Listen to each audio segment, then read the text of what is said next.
भैया हर कोई अमीर होना चाहता है और भैया इसके अलग अलग तरीके भी हर कोई आपको नेट पे मिल जाएंगे। सबसे एक सॉल्यूशन जो सारे लोग कहते हैं कि भैया अमीर होने के लिए भैया अपनी ये जो इनकम है इसको इंक्रीज़ कर लो। भैया तो कोई बंदा पागल तो होगा नहीं कि जिसको ज़्यादा पैसे मिल रहे होंगे, जिसकी इनकम ज़्यादा हो सकती होगी जिस पॉइंट पे वो कम इनकम जनरेट कर रहा हो। ये तो भैया है ही बेवकूफ़ों वाला आंसर।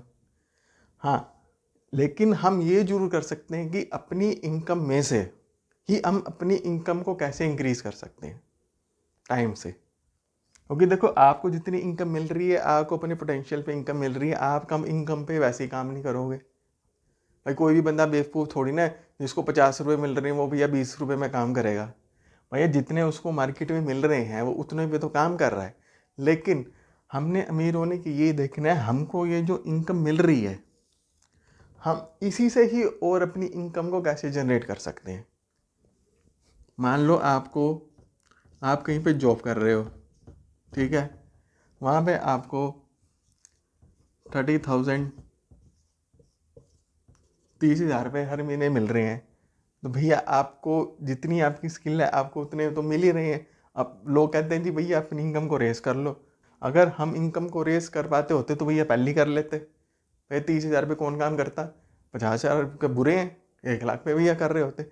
लेकिन प्रॉब्लम तो यही है ना कि मार्केट में इससे ज़्यादा मिल ही नहीं रहे। तो हमने इन्हीं को ही बढ़ाना है, ये हम कर सकते हैं। देखो इसमें से जो है हम 20% निकाल दो भैया सीधा सेविंग के लिए, अगर आपने अपने बढ़ाने हैं तो। मतलब सेविंग को ना कह के हम इसको कहेंगे इन्वेस्टमेंट के लिए, ठीक है। हमने इसमें से 20% को अपने को इन्वेस्ट करना है, क्योंकि मार्केट में हमको जितने मिल रहे हैं उतने तो मिल ही रहे हैं। हम भैया पागल थोड़ी ना कि हमको ज़्यादा मिल रहे हैं और हम जी कम पे काम कर रहे हैं। हमको फिलहाल मिल ही इतने रहे हैं। तो हमने इसमें से 20% निकाल के अपनी को अपने ऊपर इन्वेस्ट करना है और उसको अपनी इनकम को रेस करना है, ठीक है। तो अब देखते हैं कि भैया कौन कौन से ऐसे हैं वेज जिससे हम इसको इंक्रीज़ कर सकते हैं। तो यहाँ पे लिख लेते हैं कि मान लो 30,000 हमारे को मिलते हैं पर मंथ, ठीक है। उसका हमने 20% जो है वो निकाल लिया, वो हो गया 6,000 रुपीज़।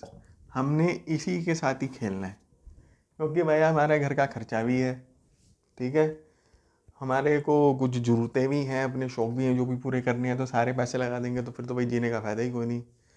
तो अब देखते हैं कि हमने ये जो पैसे अपने निकाले हैं हमने इसको कहाँ पे इन्वेस्ट करना है कि जिससे हमारे ये पैसे बढ़ सकें, ठीक है। तो उसमें हम पहला पॉइंट लेते हैं अपने आप को अपस्किल का।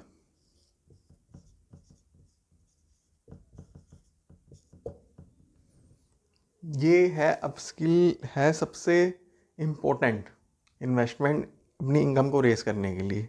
ओके देखो आपको 30,000 रुपये मार्केट में तभी कोई दे रहा है क्योंकि आपको 30,000 रुपये का काम करना आ रहा है। अगर आपने मार्केट में से 40,000 रुपये लेने हैं तो आपको 40,000 रुपये का काम करना पड़ेगा। लेकिन आप इतने बेवकूफ़ तो हो नहीं कि आपको 40,000 रुपये का काम करना आता है और आप 30,000 रुपये का काम कर रहे हो। आप 30,000 रुपये का काम इसलिए कर रहे हो क्योंकि आपको 40,000 रुपये का काम नहीं करना आता। तो अगर आपने 10,000 रुपये अपने इंक्रीज़ करने हैं तो आपने 10,000 रुपये की जो स्किल्स है अपनी वो भी आपने इंक्रीज़ करनी है।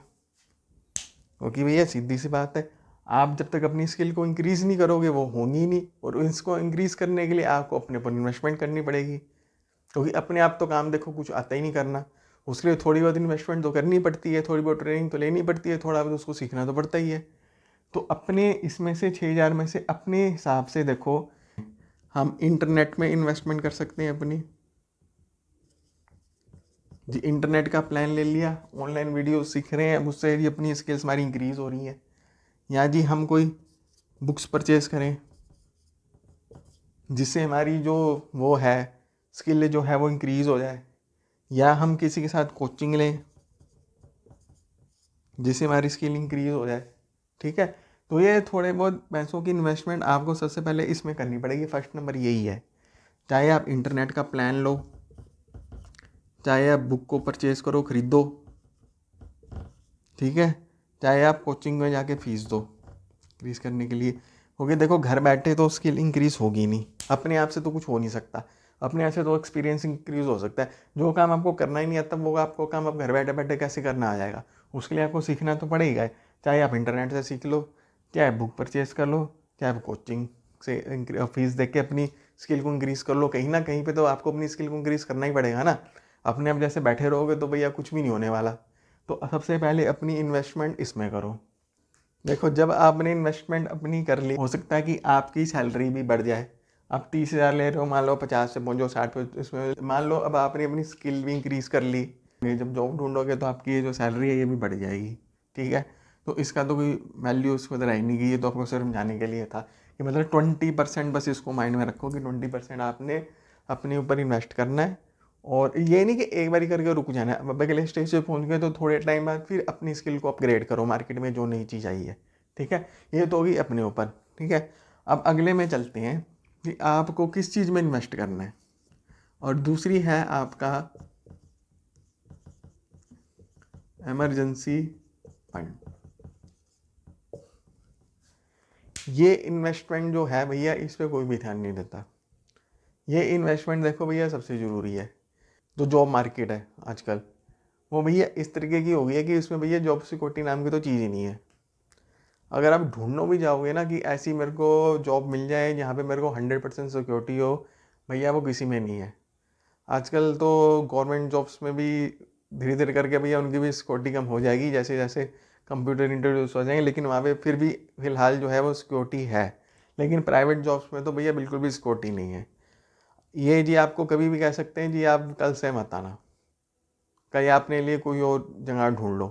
तो भैया ऐसे उठ के तो कहीं जाओगे तो कहीं जॉब तो आपके लिए लेके नहीं बैठा होगा, उसको भैया टाइम तो लगा ही आपको ढूंढने का। तो आपको करना क्या है इसके लिए, एटलीस्ट 6 मंथ्स की तो अपनी देखो रखो ही जो है, इसमें आप रखो अपनी जितनी आपको सैलरी मिलती है उसका अराउंड मान के चलो 70% इंटू 6 महीने का, इतना तो अब रखो ही रखो। क्योंकि जब देखो जब इमरजेंसी फंड होगा, जॉब नहीं है तो सेविंग करने का तो भैया उसमें कोई फ़ायदा ही नहीं। जब पैसे आ ही नहीं रहे तो सेविंग वाले पैसे ही तो यूज़ होंगे, तो उसको 20% कहाँ सेविंग में डालोगे, ठीक है। और जितना आपका खर्चा है वो आपके 50% में निकल जाएगा। और जो आपकी जो ज़रूरतें भी हैं, जो आपके जो शौक़ हैं, जो 30% में आते हैं, तो भैया उनको भी थोड़ा कम कर लो, ठीक है। तो वो भी हो जाएगा। अब मान लो इसी का एग्जांपल लेते हैं, इसका एग्जांपल ले लो तो अराउंड आ जाएगा आपके 1,25,000 रुपये, इसको जोड़ लो, ठीक है। इसकी या तो एफडी करा दो, उसमें भी आपको इंटरेस्ट अच्छा खासा मिल जाएगा। 6.5% तो हलाल में आपको मिल ही जाएगा, आजकल की डेट में जो चल रहा है 7.5 तक भी मिल सकता है। तो उसमें करा लो, तो पैसा भी बढ़ता रहेगा और इसे भी बढ़ा रहेगा, और इसमें ज़्यादा इंटरेस्ट आपका टूटता भी नहीं है। और इसको जब भी आप इन कैश करना चाहो आप कभी भी इजीली कर सकते हो, ठीक है। तो ये है कि इतना पैसा अपना ज़रूर रखो, क्योंकि देखो ये पीस ऑफ माइंड होती है जब आप कि मान लो अगर आपकी जॉब चली गई, आपको कुछ भी हो गया, तो आपका माइंड वैसे ही डिस्टर्ब रहता है जी मैं क्या करूँ, जॉब्स ढूंढूँ कब ढूंढूँ, नहीं मिलेगी मिलेगी नहीं मिलेगी, मार्केट में क्या होगा। और ऊपर से आपके ऊपर फाइनेंसेस के बर्डन्स और बढ़ जाएंगे, तो भैया आपकी जो वैसी जो मेंटल जो स्टेबिलिटी है वो और डिस्टर्ब हो जाएगी, ठीक है। तो मेंटल पीस के लिए आप इसको इमरजेंसी फंड को रखो कि भैया आप कहीं भी जॉब करोगे तो भैया 1 साल तक तो आप करोगे, 6 महीने तक तो आप करोगे ही करोगे, तो उसमें से ये जो फंड है ये ईजिली निकल जाएगा। आपकी सेविंग को निकाल के इसको ईजिली आप कलेक्ट करो, 1 साल के अंदर अंदर इतना अमाउंट अपना मतलब देख लो करके निकाल लो, तो ये ज़्यादा बेटर रहेगा, ठीक है। तो इसमें देखो हाँ ये जरूर अपना सिनेरियो देख लेना कि आपने जिस कंपनी में काम कर रहे हो भैया वो जो प्रोडक्ट मार्केट में सेल कर रही है वो प्रोडक्ट्स बिक भी रहे हैं कि नहीं बिक रहे, या तो पहले ही वो प्रोडक्ट्स डाउन है आप जिसमें जा रहे हो।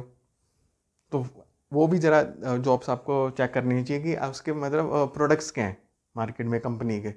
अगर पहली कंपनी उसमें जा रही है, डाउन जा रही है, कंपनी को प्रॉफिट हो नहीं रहा और आप ज्वाइन करोगे तो भैया वहाँ पे तो आपको जॉब सिक्योरिटी वैसे ही नहीं मिलने वाली। अब देखते हैं तीसरी इन्वेस्टमेंट कौन सी है। भैया तीसरी जो इन्वेस्टमेंट है ये सबसे इजी इन्वेस्टमेंट है जो कोई भी कर सकता है। आप इसको स्टॉक्स ले लो या SIP ले लो या इंडेक्स फंड ले लो,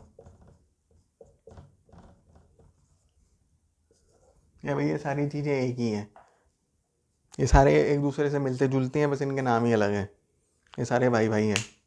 ठीक है, स्टॉक्स हो गया कंपनी में इक्विटी। इक्विटी मतलब कि आप कंपनी के छोटे से मालिक बन जाते हो, आप किसी भी कंपनी का शेयर लेते हो।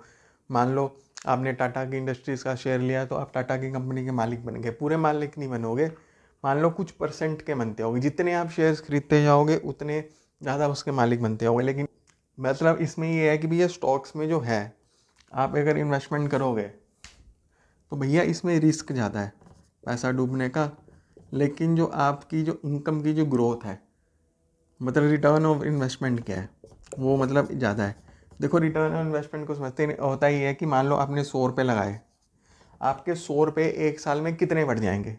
अब मान लो मैंने 100 रुपये लगाए तो मेरे 50 रुपये हो बढ़ गए और मेरे को टोटल मेरे 100 रुपये हो गए 150 एक साल में, तो मेरी रिटर्न ऑफ इन्वेस्टमेंट जो आई वो है 50%। ठीक है, और यहीं अगर FD की बात करें तो FD का जो इंटरेस्ट होता है वही रेट ऑफ इन्वेस्टमेंट होता है, तो वहाँ पे आपको सिर्फ 7% से जो है ना वो कम ही मिलता है।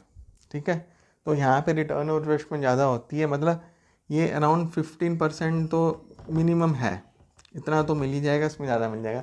लेकिन गलती सबसे ज़्यादा स्टॉक इन्वेस्टमेंट लोग ये करते हैं कि भैया जिस इंडस्ट्री की उसको मतलब लोगों को नॉलेज नहीं होती, वो उसमें ही जाके इन्वेस्ट कर लेते हैं। लोग कोई कहता है जी उसमें जाके प्रॉफिट ज़्यादा है, तो वहाँ पे जाके जो होता है ना वो हाई लॉस हो जाता है। तो जब भी आप स्टॉक्स में जाओ आप उसी इंडस्ट्री में इन्वेस्ट करो जिसमें आपकी नॉलेज हो। अब मान लो जैसे कि आपको कार्स का शौक है, आपको मार्केट में पता है कि कौन कौन सी नई नई कार्स आ रही हैं, कौन कौन सी नई नई कार्स बिक रही हैं, तो आप ऑटोमोबाइल सेक्टर में ही शेयर्स खरीदो, क्योंकि वहाँ पे आपको पता होगा कि भैया कौन सी कंपनी ज़्यादा अच्छा काम कर रही है, कौन सी कंपनी कम काम कर रही है। अब मान लो जैसे आपको टेक्नोलॉजी का शौक है, IT का शौक है, तो IT से रिलेटेड जो जो कंपनीज हैं आप उन्हीं में ही जाओ, वही आप सेक्शन चूज़ करो, क्योंकि वहाँ पे आपको न्यूज़ देखने में भी आपको इंटरेस्ट आएगा और आपको ये भी पता लगेगा कि भैया नई नई टेक्नोलॉजीज कौन सी आ रही है, कौन सी कंपनी ग्रोथ कर सकती है और कौन सी कंपनी लॉस में जा सकती है। ठीक है, इसमें रिस्क ज़्यादा है। अगर आपको इस टंटों में नहीं पड़ना कि भैया मैं कंपनी को देखूंगा, कंपनी प्रॉफिट में जाएगी, कंपनी लॉस में जाएगी, भैया इतना मेरे पास टाइम नहीं है देखने का, तो आप सिंपल SIP कर लो। SIP होता क्या है, ये छोटे छोटे टुकड़ों में उसको आपके मतलब कई सारी कंपनीज में आपके पैसे को इन्वेस्ट कर देती है एज ए शेयर में, और ये कंपनी इन्वेस्ट करती है। लेकिन इसमें क्या होता है कि वो अपना जो इंटरेस्ट लेती है ना इन्वेस्टमेंट का, वो थोड़ा हाई होता है इसमें SIP में। लेकिन इसमें जो आपको रिटर्न ऑन इन्वेस्टमेंट वो मिनिमम 15% तक मिल ही जाती है, लेकिन और इसमें रिस्क कम होता है सबसे ज़्यादा। ये जो रिस्क है ना ये कम होता है, रिस्क नहीं होता है इसमें करने का, तो ये इन्वेस्टमेंट सबसे सही है, 15% मिल जाती है। अगर आप नया स्टार्ट कर रहे हो तो इसे स्टार्ट करो, और इसमें अगर करना है तो इंडेक्स फंड्स में जा सकते हो, इसमें भी आपको मिल जाएगी। इसमें थोड़ी कम होती है, 14% होती है, लेकिन इसमें ये होता है कि टॉप की 50 जो कंपनीज होती हैं उसमें ही आपका पैसा जो है इन्वेस्ट होता है। इसमें किसी में भी हो जाता है हाई कैप में, तो आप मेन इसमें जाओ इंडेक्स फंड में। इसमें आपको क्या है, रिस्क सबसे कम मिलेगा, सबसे रिस्क कम मिलेगा, और बाकी लेकिन फिर भी इसमें आपको 14% तक का ऑलमोस्ट जो है वो इंटरेस्ट मिल ही जाएगा। ठीक है, इसमें आप 15% लेके आप इसमें 20% तक भी आप ले सकते हो, आप 20 जितना आपका मतलब नॉलेज है मार्केट की आप उतना नॉलेज इंक्रीज कर सकते हो, मतलब 20% तक भी आप जा सकते हो, उसमें हायर भी जा सकते हो।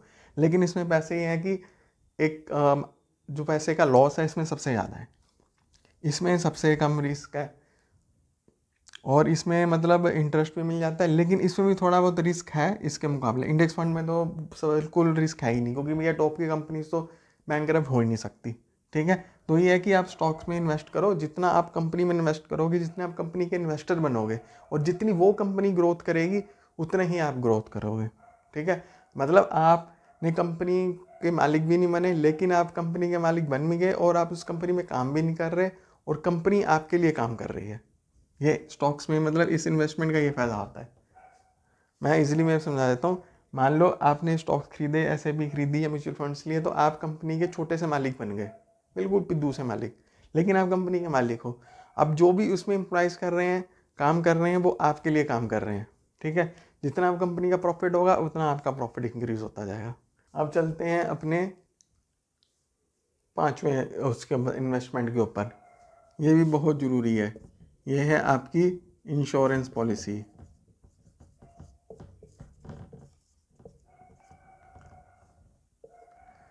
ये जो इंश्योरेंस पॉलिसी है ना भैया, ये भी सबसे इम्पोर्टेंट इन्वेस्टमेंट है भैया, ये भी सबको करनी चाहिए। लेकिन इसमें दो ही मेन आती हैं। एक तो आप ले लो हेल्थ की, क्योंकि देखो हेल्थ किसी के साथ भी कुछ हो सकता है। आज जैसे कोविड हो गया, कुछ भी हो गया भैया, आजकल कुछ नहीं पता किसको क्या हो जाए। तो हेल्थ के और जो एक्सपेंसेस भी हो रखे हैं हेल्थ के आजकल, वो भी इतने हाई हैं। जो गवर्नमेंट हॉस्पिटल्स हैं भैया, उसमें तो कुछ है ही नहीं, वहाँ तो कोई फैसिलिटी वगैरह मिलती नहीं किसी को, तो क्या खाने वाली बात है। तो अल्टीमेटली कुछ भी होगा इमरजेंसी में तो भैया आपको प्राइवेट हॉस्पिटल्स में जाना पड़ेगा। तो यही है कि हेल्थ कवर करो अपना और अपनी फैमिली का, तो बेटर है। एटलीस्ट 50 lakhs का तो होना ही चाहिए ओवरऑल मिला के। 50 से नहीं तो कम से कम 30 lakhs का तो लो ही ईयरली का, उससे कम में मत जाओ, उससे कम में जाना बेकार है। और दूसरा है आपका टर्म इंश्योरेंस, ये भी एक सबसे इंश्योरेंस, ठीक है, ये भी एक सबसे ज़रूरी है भैया। आपको कुछ हो गया तो आपके पास आपकी फैमिली का क्या होगा, तो इसमें ये टर्म इंश्योरेंस ही हेल्प करता है। मेन इसका रीज़न ये होता है लेने का कि भैया इसका जो प्रीमियम होता है ना देने का, वो सबसे कम होता है। बाकी इन्वेस्टमेंट जो कई सारे प्लान्स है उसमें करते रहो, लेकिन जब SIP में आप इन्वेस्टमेंट कर ही रहे हो तो बाकी और कोई इंश्योरेंस लेने का भैया फ़ायदा ही नहीं। जब एक जहाँ पे आप हायर रेट में इन्वेस्टमेंट कर रहे हो तो भैया दूसरी टाइप की इंश्योरेंस लेने का कोई फ़ायदा है ही नहीं। तो इसलिए बस टर्म इंश्योरेंस लो कि आपके बाद आपकी फैमिली को ज़्यादा, कम से कम फाइनेंशियल लॉस तो नहीं है। आपका लॉस तो देखो कोई पूरा कर नहीं सकती इंश्योरेंस कंपनी, लेकिन कम से कम जो फाइनेंस की हेल्प आप कर सको वो तो आप कर ही सकते हो अपनी फैमिली की, ठीक है। तो ये इंश्योरेंस पॉलिसी भी 100% इन्वेस्ट करो अपनी, ठीक है। और ये सारे जो मैं बता रहा हूँ ना, ये 20% को ही आपने इनकम के लेके बांटना है। ये नहीं कि एक में 20% कर लिया दूसरे में 20%, भी इतने पैसे कहाँ से लाओगे। जितनी भी आपकी सैलरी है उसकी जैसी 50,000 जैसे 30,000 की उसकी सैलरी है तो 6,000 रुपये बच रहे हैं, अब 6,000 को ही उसने सब में इन्वेस्ट करना है, ठीक है। अब आगे के भैया दो मेन सबसे ज़्यादा इंपॉर्टेंट्स हैं, 6 वाली और 7 वाली। चलो पहले 6 पे चलते हैं। 6 है आपका प्रॉपर्टी या हाउस। अब ये जो इन्वेस्टमेंट है ना, ये हाई पेइंग एसेट्स भी हैं आपके, ठीक है। अब इन पीछे वाली इन्वेस्टमेंट में और इसमें देखो फ़र्क क्या है। पहली वाली जो करा उसमें आपको एक इंटरेस्ट मिल गया, वो आपका टाइम डाल के आपका पैसा बढ़ गया तो इंटरेस्ट उस पर बढ़ गया, तो आपकी जो वैल्यू होगी उसकी इंक्रीज़ होगी। लेकिन ये जो प्रॉपर्टी और हाउस है, ये एक ऐसा एसेट है कि इसका अपना प्राइस जो है वो तो इंक्रीज़ होएगा ही होएगा, ठीक है। लेकिन ये प्रॉपर्टी जो है ये आपको साथ के साथ कमा के भी दे सकती है एज ए रेंट। अब मान लो आपने 10 लाख की प्रॉपर्टी खरीदी, उसको 10 साल बाद आपने 20 लाख में बेच दिया, प्लस वो 10 सालों तक आपने उसको किसी रेंट पे भी रख दिया, और हर महीने उसमें आपने जो है 6,000 उसका आपने रेंट भी ले लिया। 10,000 इंटू 15 और सॉरी इंटू 12 इंटू 10 निकाल लो, आपने ये वैल्यू भी इंक्रीज़ कर ली, प्लस आपने 10 लाख इसमें से भी कमा लिए। अब इसमें देखो आपको कितना प्रॉफिट हो गया। लेकिन ये प्रॉपर्टी जो है ये थोड़ी महंगी आती है, तो इसलिए जब आपके पास थोड़े से पैसे हों तो आप भैया इस पे इन्वेस्ट ज़रूर करें, ठीक है। अगर आप रेंट पे भी नहीं रहेंगे तो फालतू में किसी को रेंट देने का भैया आपका फ़ायदा नहीं है, आपने कहीं तो रहना ही है। अब महीने का भी 6,000 या कुछ तो रेंट दे ही रहे हैं, तो अपनी प्रॉपर्टी ले लोगे तो भैया वो एक तो इंक्रीज़ हो जाएगी, आपका उसका रेट इंक्रीज़ हो जाएगा, प्लस आके फ्यूचर जो आपके जो वो बच्चे हैं जो चिल्ड्रंस हैं उनको भी भैया फ़ायदा करेगा, उनको धक्के नहीं खाने पड़ेंगे घर का होगा तो। और प्लस इसमें ये है कि अगर कुछ मान लो फाइनेंशियल की दिक्कत आ भी जाती है तो आप प्रॉपर्टी को ईजिली सेल करके उसको आप कैश में भी कन्वर्ट करवा सकते हो, ठीक है। और इससे आप पैसे भी कमा रहे हो, ठीक है। हाँ लेकिन ये है कि प्रॉपर्टी जो है ये थोड़ा परचेजिंग में थोड़ा ट्रिकी है, कि अगर आपने इसको प्रॉपर्टी के अगर प्राइस को अगर इंक्रीज़ करना है तो भैया ऐसी डेवलप जगह पे मत लो कि आपको जहाँ से लगे कि वहाँ पे पहले ही जो है वो डेवलपमेंट हो चुकी है। थोड़े उस एरिया में चले जाओ जो थोड़े अंडर डेवलप्ड है, कि आपको लगेगा कि फ्यूचर में यहाँ पे भैया डेवलपमेंट यहाँ होने वाली है, 100% होगी। तो होगा कि जिस टाइम पे आप उस चीज़ को परचेज़ करोगे तो लो प्राइस होगा उसका काफ़ी, और जैसे ही उसमें डेवलपमेंट हो जाएगी तो प्राइस जो है सीधा ही डबल ट्रिपल 5 गुना तक भी आपके बढ़ जाएंगे 5 सालों में। ठीक है, और रेंट भी साथ के साथ उनका इंक्रीज हो जाएगा। चलो आप अगर खुद रह रहे हो तो रेंट की तो बात नहीं, लेकिन अगर आपने रेंट पे भी डालना है तो आपका रेंट भी साथ साथ जैसे जैसे प्रॉपर्टी के रेट बढ़ते आएंगे वैसे वैसे आपका रेंट भी बढ़ता जाएगा। मान लो आपने 10 लाख का खरीदा और उसको 6 में आपने डाल दिया, 6,000 में, तो जैसे जैसे प्रॉपर्टी के प्राइस बढ़ते आएंगे वैसे वैसे आपका जो रेंट है आने वाला वो भी इंक्रीज होता जाएगा।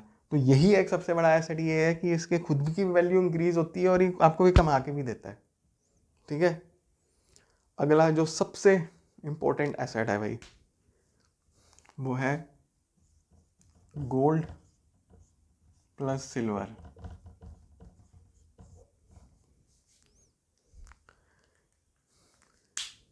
ये है सबसे महंगी एक लग्जरी आइटम, लेकिन भैया इसमें आपको 100% इन्वेस्ट करना चाहिए। गोल्ड में करो या सिल्वर में करो, भैया जो गोल्ड है यही आपकी रियल कैश है। क्योंकि भैया हम जो करेंसी यूज़ कर रहे हैं वो एज अ गोल्ड ही है, वो उसको गोल्ड ही सरकार मानती है। वो मैं आपको आगे बता दूंगा कभी वीडियोस में, जो भैया इसका फंडा क्या है कैश और गोल्ड का। अब यह समझ लो कि ये गोल्ड और सिल्वर जो हैं ये आपके कभी डाउन नहीं हो सकते, ये आपके जब भी जाएंगे भैया इनका प्राइस इंक्रीज़ ही होगा, इसका प्राइस 100% इंक्रीज़ होगा। और भैया आप इसको दे के आप कहीं से भी आप अपनी वो गोल्ड को सेल कर सकते हो ओवरऑल कंट्री में। ओवरऑल कंट्री में तो कर ही सकते हो, मतलब ओवरऑल वर्ल्ड में भी इसको कर सकते हो। अब जैसे कि आप अपना इंडियन का रुपये नोट लगे गए, आपने दूसरे कंट्री में उसको एक्सचेंज कराया तो वहाँ पे आपको एक्सचेंज फीस भी लग जाएगी। ठीक है, कि दूसरे कंट्री का दूसरे में एक्सचेंज कराने का, या आप डेबिट कार्ड लेके जाओगे और एटीएम से कैश विड्रॉल करोगे तो वहाँ पे भी वो ट्रांजैक्शन फीस आपकी ले लेते हैं। लेकिन अगर आप गोल्ड लेके जाओगे तो भैया गोल्ड में ऐसा कुछ नहीं है, वहाँ जो एक्चुअली वैल्यू जो होगी गोल्ड की आपको सारी मिल जाएगी। ना ही उसमें एक्सचेंज कटेगा, ना ही उसके अंदर आपकी कोई ट्रांजैक्शन फ़ी कटेगी। ये आपको 100% वैल्यू दे देगा ओवरऑल पूरे वर्ल्ड में। ठीक है, तो एक बार ये रिकैप कर लेते हैं कि भैया कौन कौन सी इन्वेस्टमेंट हैं जो हर किसी को करनी चाहिए। हाँ, तो एक बार सारा रिकैप कर लेते हैं। जो इन्वेस्टमेंट करनी है वो हमने करनी है अपनी 20% ऑफ इनकम पे। इनकम ले लो या सैलरी ले लो, ठीक है, ये दोनों के लिए है। अगर बिजनेस करते हो तो आपकी इनकम हो जाएगी, अगर आप जैसे शॉप्स वगैरह है कि अगर आप जॉब करते हो तो सैलरी है। ठीक है, पहला है अपस्किल करना अपने आप को। देखो ये भी जॉब्स के लिए इम्पोर्टेंट है, आप अपने आप नॉलेज को गेन करोगे तो आपको अच्छी जॉब मिल जाएगी। अगर आप बिजनेस में भी हो तब भी अपनी अगर आप स्किल्स को इंक्रीज़ कर रहे हो तो आप अच्छे प्रोडक्ट मार्केट में बेच सकते हो, तो जिससे भी आपका जो प्रॉफिट है वो भी इंक्रीज़ हो जाएगा। ठीक है, दूसरे नंबर पे आती है इमरजेंसी फंड। ये भी भैया दोनों के लिए इमरजेंसी फंड सबका होना चाहिए, कम से कम 6 मंथ्स का तो ये होना ही चाहिए मिनिमम, क्योंकि कुछ भी हो सकता है। बिजनेस भी आपका बंद हो सकता है। मान लो लॉकडाउन लगा था तो उसमें भी कितना टाइम आपके बिजनेसेस बंद रहे थे, तो वहाँ पे भी आपको फ़ायदा रहेगा। और जॉब्स भी अगर आपकी छूट जाती है तो उसमें भी आपको फ़ायदा रहेगा। आपको 100% इसमें जाना चाहिए। और तीसरी जो मेजर है वो है आपके SIP, स्टॉक्स और इंडेक्स फंड।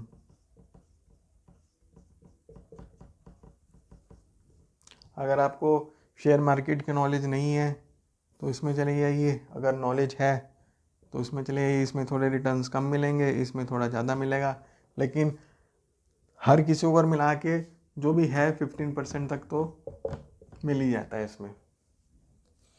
50% से नीचे भैया किसी में नहीं आता, किस में मर्जी डाल लो, आंखें बंद करके डाल लो जिसमें। हाँ, इसमें थोड़ा आंखें बंद करके मत डालना स्टॉक्स में, क्योंकि भैया अगर आप नॉलेज है आपके पास है तभी इसको लेना, वरना इसको मत लेना, इन दोनों को ही जाना।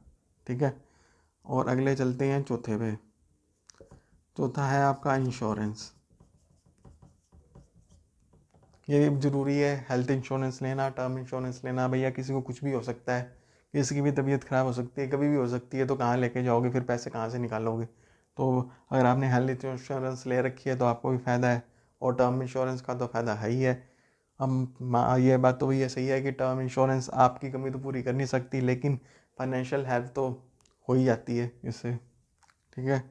फिफ्थ हो गया आपका प्रॉपर्टी या हाउस।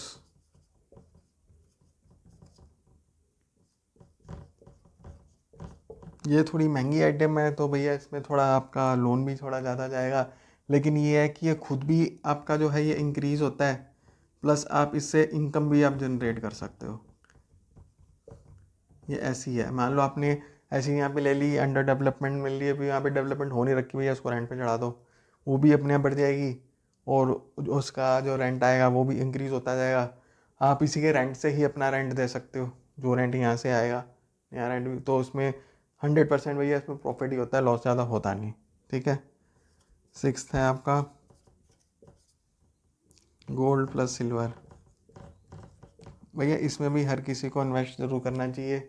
देखने में ये लग्जरी आइटम ज़रूर लगती है, लेकिन ये एक रियल इन्वेस्टमेंट है करने की, जिससे आप इजीली, और ये रिच होने के लिए ये सब आपको करनी 100% ज़रूरी है। ठीक है। तो इनको करो, क्योंकि रिच पीपल भी देखो मेन इसमें करते हैं, वो भी अपनी नॉलेज इंक्रीज करते रहते हैं। भैया आप किसी कंपनी के सीईओ को देखो या किसी कंपनी के मालिक को देखो, आप बुक्स कभी नहीं खरीदोगे, लेकिन जो कंपनी का जो टॉप मैनेजमेंट का होगा, जो सीईओ लगा होगा या कंपनी का जो ओनर होगा, वो रोज़ एक नई बुक लेके पढ़ रहा होगा। वो हर वक्त अपनी नॉलेज को ऊपर रखता है, बाकी नीचे वाले जो हैं बस काम करने में लगे रहते हैं। ठीक है।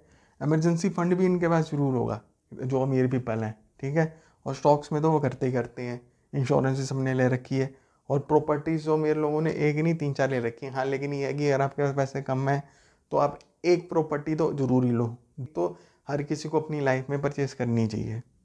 ठीक है। और प्लस सिल्वर और गोल्ड में भी करना चाहिए। बस यही है कि इन छोटी छोटी चीज़ों में इन्वेस्टमेंट करो, अपनी आपकी जो है ना, इससे आपकी इनकम को इंक्रीज़ होगा। ठीक है। और वैसे जो है रिच होने के लिए जो होता है कि इनकम आपकी ज़्यादा होनी चाहिए और एक्सपेंडिचर आपके कम होने चाहिए। तो ठीक है, आप फिर किसी फ्यूचर वाली वीडियो में बात करेंगे कि भैया अपने एक्सपेंडिचर्स को हम कैसे डाउन कर सकते हैं, और इसमें देखा कि हमारे पास जो इनकम थी हम उसको 15% तक ईजिली हम इंक्रीज़ कर सकते हैं। तो आपकी इधर से इनकम 50% इंक्रीज़ होगी और इधर से एक्सपेंसेस कम हो गए, जो आपको तो डबल का फ़ायदा हो जाएगा। तो ठीक है, तो एक्सपेंस का जो टॉपिक है वो किसी और वीडियो में लेंगे। फ़िलहाल के लिए आप इसी को देखिए कि आपने कहाँ इन्वेस्टमेंट करनी है। ऐसे तो आपको सब में करनी चाहिए, क्योंकि देखो क्विक रिच बनने का तो कोई तरीका है नहीं, वो तो ईजी जो है वो तो सारे स्पैम ही है। मेन जो जेन्युइन तरीका है वो तो भैया यही है कि अपनी जो इनकम है उसको करो, क्योंकि देखो आप जो काम कर रहे हो, अब जो आपकी स्किल है, आप तो पैसे ले ही रहे हो, उससे ज़्यादा पैसे अगर हो गएगा जी अपनी इनकम बढ़ा लो।